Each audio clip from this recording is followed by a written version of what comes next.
వాళ్ళ అవసరాలు తీర్చడం కోసమే వీళ్ళు బ్రతుకుతూ ఉంటారు. వీళ్ళ లైఫ్ స్టైల్‌ని కంప్లీట్‌గా మార్చేసుకుంటూ ఉంటారు. వీళ్ళకి ఇష్టం లేకపోయినా సరే కొన్ని పనులు చేస్తూ ఉంటారు.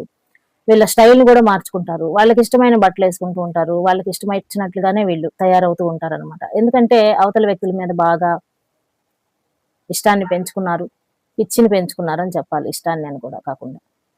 దానివల్ల వాళ్ళకిష్టమొచ్చినట్టుగా వీళ్ళని మార్చేసుకుంటూ ఉంటారు. వాళ్ళు పలకట్లేదనుకోండి, ఎప్పుడైనా సడెన్‌గా మాట్లాడటం మానేశారనుకోండి, వీళ్ళని అస్సలు మనము మామూలు మనుషుల్ని చేయలేమనమాట. అలా తయారైపోతూ ఉంటారు. మై డియర్ ఫ్రెండ్స్, ఒక విషయం మాత్రం గుర్తుపెట్టుకోండి. ఈ లైఫు దేవుడు మన కోసం ఇచ్చాడు. ఎవరి కోసమో బతకమని ఇవ్వలేదు. అంతేకాని అవతల వ్యక్తుల కోసం మన జీవితాన్ని డిజైన్ చేశాము అంటే, మన ఉనికిని మనం కోల్పోతాం. మన వ్యక్తిత్వాన్ని మనం కోల్పోతాం. మనం ఆత్మగౌరవాన్ని మనం కోల్పోతాం.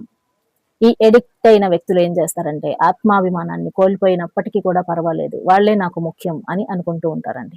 ఫర్ ఎగ్జాంపుల్ వీళ్ళు పలానా డ్రెస్ వేసుకుంటే ఇష్టం అని చెప్పారనుకోండి.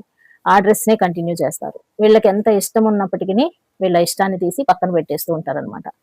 ఇలాగా అన్ని విధాలుగా వీళ్ళని వీళ్ళు మార్చేసుకొని, చివరికి వాళ్ళ కోసమే అన్నట్టుగా బతుకుతూ ఉంటారు. ఒక్క విషయం మాత్రం గుర్తుపెట్టుకోవాలి. ఇలా ఎవరైతే చేస్తూ ఉన్నారో, మనము వాళ్ళని ఎంటర్‌టైన్ చేయటానికి మనం పుట్టలేదండి. అవతల వ్యక్తుల్ని ఎంటర్‌టైన్ చేయటం కోసం భగవంతుడు మనల్ని పుట్టించలా. మన కోసం మనం బ్రతకాలి.